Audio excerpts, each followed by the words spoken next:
अगर आपने अभी तक इस चैनल को सब्सक्राइब नहीं किया है तो लाल बटन दबा के इसे सब्सक्राइब करें और बेल आइकॉन दबा के चैनल को अपडेट करें। अखन अहाँ सब सुन रहल छी वायरस केयर के शानदार प्रस्तुति। Music by DJ Umesh, Shukripur बाजार। चढ़ते सावन में खेलो खेला गायो ने लागया हे बम भोला, करुणी आई एलो दरबारियो, करुणी आई एलो दरबारियो, लुकुडुन में फसलिया सब परिवारियो, लुकुडुन में फसलिया सब परिवारियो।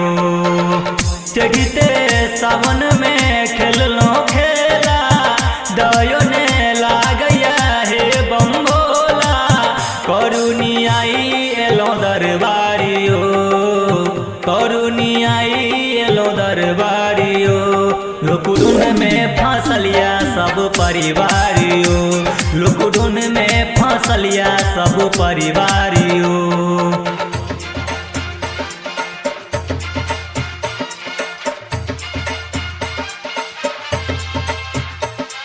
अखन अहाँ सब सुन रहल छी वायरस केयर के शानदार प्रस्तुति।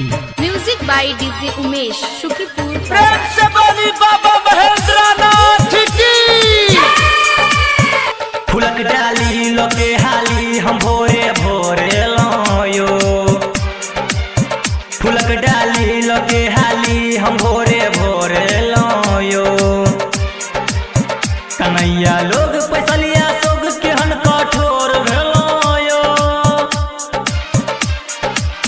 दिन रात अहाँ बिनु तरसैया नैना, मन में ने छी बाबा तनियो जैना, परलो विपत्ति में खोलो द्वारियो, परलो विपत्ति में खोलो द्वारियो, लुकुडुन में फसलिया सब परिवारियो, लुकुडुन में फसलिया सब परिवारियो।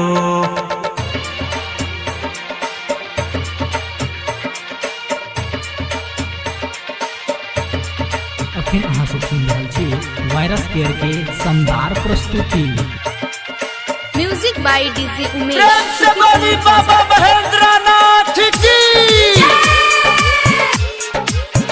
मरे छी भूख कटै छी दुख अहाँ करैते बाबा यो, मरे छी भूख कटै छी दुख अहाँ करैते बाबा यो,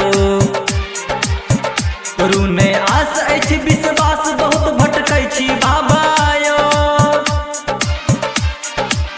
चढ़ते सावन में खेलो खेला कहैया बाबा अंकित केला, करुण कोनो चमत्कारियो, करुण कोनो चमत्कारियो, लुकुडुन में फसलिया सब परिवारियो, लुकुडुन में फसलिया सब परिवारियो। चढ़ते सावन में खेलो खेला दयो ने लागया हे बम भोला, करुणी आई एलो दरबारियो, करुणी आई एलो दरबारियो, लुकुडुन में फसलिया सब परिवारियो, लुकुडुन में फसलिया सब परिवार।